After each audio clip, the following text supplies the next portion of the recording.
Morning, everybody. I'm feeling crabby today. This is pretty cool, this shirt. Although I feel like with this collar, like I'm in a 1950s Ocean's 11 movie or something. Who in the hell is this guy, right, on the set, right? Oh, okay, put him in. Ocean's 12. There you go, right there. Thank you, Diane, for the crabby shirt. It's pretty cool. Anyway, guys, happy Sunday. I believe it's the 27th of October 2024. Not many days till Halloween. Yes, I got all decorated up outside. Yes, I cut the pumpkin last night. Yes, we made some absolutely phenomenal clam chowder last night. And I'm talking fully loaded. See, one of the reasons I never, ever do the clam chowder when I go out, rarely have a bowl of clam chowder, because you have to send out a search party to find the clams that are in the clam chowder, right? You're lucky if you get 4 or 5 little squiggly bits that may or may not be genuine imitation clam meat or whatever. Man, but when I know myself, when I fully load that baby, it's going to be like a clam delight. And if you haven't seen last night's making, it really, really turned out beautifully. I had a comment from somebody also wrote me, "You tinker with recipes so much and you just pour this in your hand and you pour that in." I've done so much cooking. I don't think chefs in kitchens in Vegas and stuff are standing there with measuring spoons when right. You just cook and bake so much that you understand kind of what you want to do, and you want to start taking some liberties with things. This is what makes cooking really good. And this vlog is going to be all over the place today, but you guys love that. Yeah, some of you go, bring back the morning vlog. I'm a morning vlog. I try to do one if I'm not working or otherwise. But there does come a point when you've cooked so much, and let's face it, I've been doing Kitchen Stadium for the better part, oh man, it's 2017. What is that, 7 years out there? The last 2.5 of which have been underneath in the big top there. And that's a lot of demonstration cooking. That's a lot of trying out a lot of different recipes and stuff. I've had some failures. Had many, many successes, but the one thing you start to think to yourself, you start to connect dots when you're cooking. You're thinking to yourself, I'm making clam chowder here. I've had white wine infused in food before, and I just think a little bit, maybe a 1/4 cup of white wine would just go perfect in this clam chowder, right? And a couple dashes, a teaspoon of Worcestershire sauce, just a little 1/4 of a teaspoon, 1/2 a teaspoon of Old Bay would just brighten this and just take this from 2-dimensional to 3-dimensional. And if you're lucky, sometimes it works. And it's a really fun thing, right? You're not going to destroy it. You might say to yourself, gee, I wish I hadn't have put that in. I'm not going to take cloves or cinnamon and put it in. But you just start to get an intuitive feel after lots and lots of time cooking, especially with just one pan, one wok, one pot. That's all we're doing around here, in one barbecue grill. So it does tend to work out, and it's fun. So if you haven't seen that, check that out last night. I think it's one of the greatest things that's made around here is that clam chowder. So I'm going to enjoy some more of that today. The decorations are up. It was fun carving the pumpkin last night. Turned out real well, and thank you for Alan Gentry for sending the little lights that go inside. They mimic a candle perfectly, and they look so cool sitting in a pumpkin. I'm lucky too, because you know what, I wake up this morning, it's about 7:30 now. I look outside and the ground is wet, and we've had a little bit of rain here. I'm lucky about that in a couple ways. Number one, it puts a damper on prospects for the fire season here, which is great. Because we've gone up in smoke more than a few years around here with terrible, terrible fires. Number two, how was I going to say? Yeah, number one is the fires. Oh, number two, I could turn off the water system for the year, and fortuitously, that means luckily for the English challenge there. Luckily, I, like on Friday when I got home, I found a big leak out in the back behind the Shine Shack, and the pump was just pumping away. It wasn't supposed to do that, but I thought, I'm just going to shut the pump down. I'm turning off the system, and I'm done for the year. Even though I'm still harvesting tomatoes and all that out there, I'm done. I figure I'll dig it up next year and figure out what's going on, because I want to be able to go through the year and say I had a well leak on the rancho, not a well leak, but an irrigation line leak. And remember, there's there's over 2,000 feet of irrigation lines that run around, probably 3/4 of a mile of irrigation lines that run around this property. And when you can go through a season like we just went through in Carumba, it was a hot one too, and grow beautiful tomatoes, canning, have peaches, have your fruits, all the great stuff, and you didn't have one line you had to dig up because of a line break, it's like a hallelujah moment here on the ranch. There's been some years I've had to dig up 4 times in one season to do repairs. So then, to hell with it. I'm just going to shut it down, right? I'll worry about it next season. So that was lucky. Man, there's so much going on. Let's talk about the stuff I haven't been doing lately, the vintage audio. A lot of people have come on the channel, and that's one of the problems of having a variety channel is you're going to attract people that are single focused in their interest. And sometimes I'm lucky people come on and they broaden out, right? And they enjoy everything that's done here on the channel. But otherwise, as people come around for vintage audio and they want to see a lot of vintage audio, and then my life kind of takes over and I get involved in projects. We just brought the whole fishing and crabbing thing. More crabbing certainly than fishing, and I've done some metal detecting, managed to do that, but things are always shifting in terms of where they are. Sometimes we're super heavy in vintage, like some years are just like 2016 was like super heavy with vintage audio, and 2019 was super heavy with cinematic videos. 2017 was big with cooking and kitchen, the origination of Kitchen Stadium, and like in 2020 was about fruits and harvesting and running the garden, and it just tends to cycle through and come through.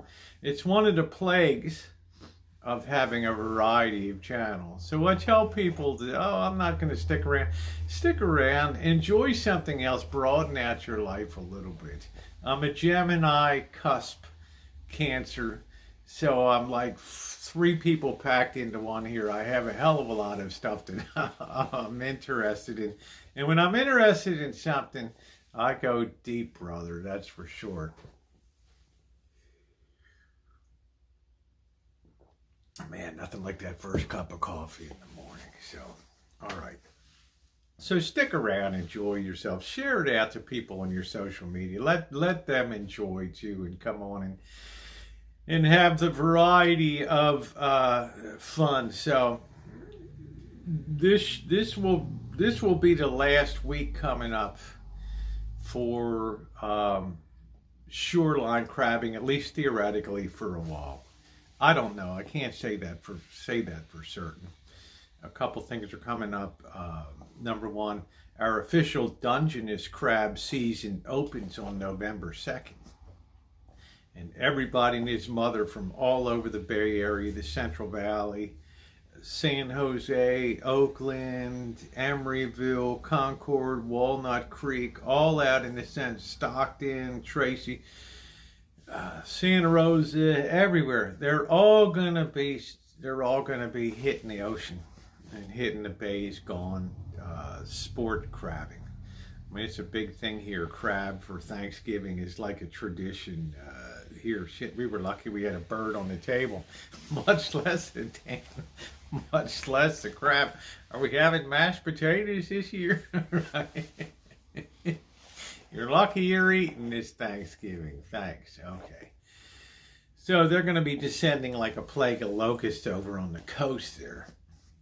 Now the good news is they'll rapidly get that filled. They'll recede for a while. And the other good news, unless you're a commercial crabber, is that the commercial crabbing season is put on hold around here until at least probably after Thanksgiving, if not into December, because these whales tend to get tangled in crab pot lines that the commercial crabbers leave out, and it's an ugly sight. I don't know. They've been trying to design some way to get these traps that can just, the lines can come off or whatever, but then the crabs are all trapped in the, it's like 6 of one, half dozen of the other. The people just go absolutely insane, right? There's a crab in there. You've seen these invasive green crabs are everywhere. Okay, a few of them, more or less, that's a good thing. But that's going to keep a lot of pressure off of sport crabbing, which is going to be great because there's probably like there's probably 1 million crabs out there around Bodega Bay. And once those commercial guys get to it, they tend to pretty much scour the area around, and then you're left with slim pickings out there. So having that delayed, it's okay. Okay, so I'm a little selfish, right? I mean, it's better for the sport people, and there won't be local crab for Thanksgiving or whatever. But it's going to open up November for for decent crabbing, and it's going to be the time that I transition from inside of the Harbor Bay area to out on the surf, out on the ocean. And I'm going to have 4 setups. I'm going to be working there to work the beach area for the nice big ocean going crabs, in theory.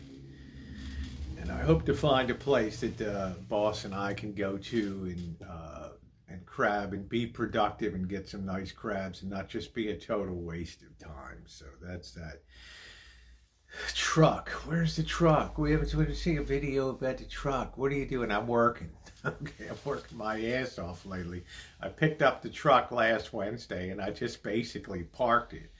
I have it looks like a 2016 or 17 Nissan Frontier. It's like a 2-door. I don't even know what size the engine is. Texas plates on it and everything. From a family member that's moving overseas for, I don't know, maybe for life, I don't know. And it's like, take the truck, right? Put you in insurance, enjoy, go forth, right? I get the truck, I'd look up and see when the last oil change is up on the window. It's like 9,000 miles ago. I'm like, wow, this truck's been no oil change for 9,000 miles, right? And I remember all these videos on YouTube Shorts about sludge and engines. This destroyed this engine. This person never changed their oil, right? So I said, I'm going to park that, and then tomorrow I have an appointment to get the oil changed here tomorrow morning. So that's going to make me feel a whole lot better to get the oil changed. And then I'm looking at the windshield. We're driving along. It's got a cracked windshield. That's okay. What am I going to say? Replace the windshield before you let me use your truck for free and pick me up on your shorts. Please, no, it's fine.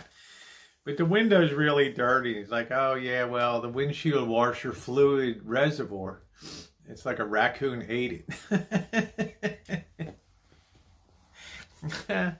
It's either that's the dumbest raccoon that ever populated the face of the earth, or else it was a rat situation. The rats were trying to get to that nice blue windshield washer fluid in there, right? Get high on that. Anyway, I'll probably try to. I know the air filter probably hasn't been changed in 5 years, so I'm going to try to do some things. I'll do a video. We'll have fun. The beauty of it, I'll just be able to take my gear, just throw it in the back and go. You know, I squeeze it into the van here, and it'd be good for day tripping out to the coast for fishing and crabbing and that kind of stuff. That's what's very exciting. Throw a cooler in the back, throw some ice in there, and then you know, pop the crabs in or whatever. Or do so. I'm very glad to have it. I can also take it. You know, we have Las Vegas coming up. I've made enough money this 2 weeks. I worked very hard. Usually I just do a day here and a day there when I'm doing day labor. But I've made enough. One of the goals is to do the fundraiser again for St. Joe's downtown. Las Vegas. We had a great one last year, like $13,000. We raised through the channel. I don't have any illusions. 2024 is a bit different of a year, but I can actually maybe take the pressure washer down in the back of the truck and pressure wash a lot of stuff there, and then I have the money to be able to buy paint and to you know, rent a lift and paint the property over a 10-day period. It remains to be seen.